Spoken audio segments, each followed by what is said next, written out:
In the last video, I estimated I'd pull about a pound of dry weight from this 4x4 grow tent between all three plants. So the big question is, did I hit that 1 pound mark? All fall short. Let's find out. Before we get into the final numbers, let's rewind to where we left off. Late flower. The last time you saw these plants, they were at day 57 and day 60 of flowering. So what happened after that? In this video, we'll walk through the harvest, drying, and curing processes. I'll talk about how it's smoked, and of course break down the final yield. Now, if you've been tuned into this series, you know that all three of these plants are frosted lemonade crossed with fire shit. Frosted lemonade is by Swank Genetics. The mother is Hollywood Pure Kush, and the father is ZOZ backcross with Skittles. And then fire shit is by 808 Genetics, which is GMO crossed with Crippy BX3. There were only a handful of flowering days left before I decided to harvest.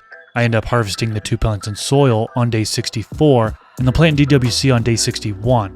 I waited until the plants were fully mature and right where I wanted them in terms of ripeness. Trichome was mostly cloudy with a bit of amber mixed in, which is my personal sweet spot. At this point, everything smelled incredible and the buds were dense and sticky.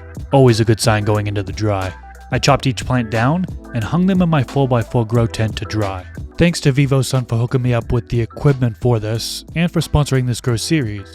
They hook up my viewers with discount code MrGrow15 that you can use on their website or on Amazon. Their 4x4 grow tent, humidifier, ventilation system, and oscillating fan resulted in stable drying conditions. Getting into more details about the dry, I kept things simple and consistent. The plants were hung in this dark tent with good airflow, keeping temperatures around the mid-60s and humidity right around 60%. I let them dry slowly over about a week. This slower dry is said to help preserve terpenes and prevents that harsh, grassy taste you can get from drying too fast. Once the buds are dry, I trim them up and put them into a dry box for storage. The earliest I then consume them is 2 weeks after that, but I just about always wait about 30 days if I can and then consume. If I consume too soon after the dry, oftentimes there's that often described as green taste or chlorophyll taste, so waiting a full 30 days eliminates that. The smoke was smooth. Pheno number 1 leaned towards the frosted lemonade where that citrus was dominant, but it was more mild, not overwhelming, with a freshness on the exhale, almost like if you had just finished a Tic Tac a few minutes ago, but instead of a mint, it's a mild citrus. Refreshing, really. The one grown in soil and the one grown in DWC were identical. Maybe testing would reveal a different terpene cannabinoid profile between the two, but I could notice the difference smoking them. Pheno number 2 was also very smooth. This pheno has much more funk, and the funk was dominant with a citrus zest on the back end. Rob from CLTV also grew out this cross, and Rob's explanation was a bit more detailed. Funky dank with a little lemon. And I love the fact that it was almost like a chicken schnitzel in the aspect that there's a little lemon zest added to it, but it's not lemony, so to speak. But some of them had the lemon smell, but then the flavor was funky. It had a garlic lemon. Hard to explain. Again, that's what I'm saying, the uniqueness, the category-like flavor. That's something that Swank prides himself on, is he wants to be able to find stuff that you can't describe, and the way you describe it is the name of that strain. Rob actually chose the name for the strain, Frosted Socks.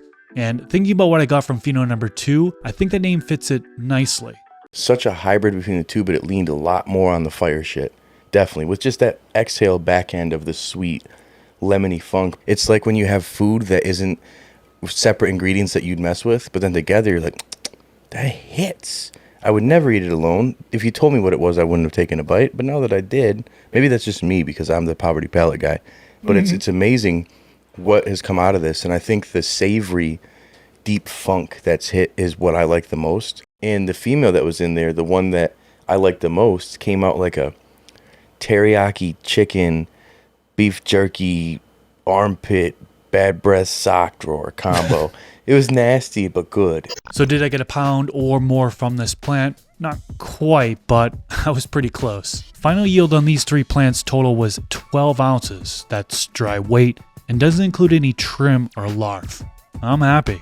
Like I've said in videos before, I'm only growing for myself, so I don't need massive yields each run. Keeping plants smaller and more manageable is my goal, and the yield just about always lasts until my next harvest. Let me know what you've harvested recently down in the comment section below, and I'll leave it at that. Thank y'all so much for watching, and I'll catch you in the next video. Peace.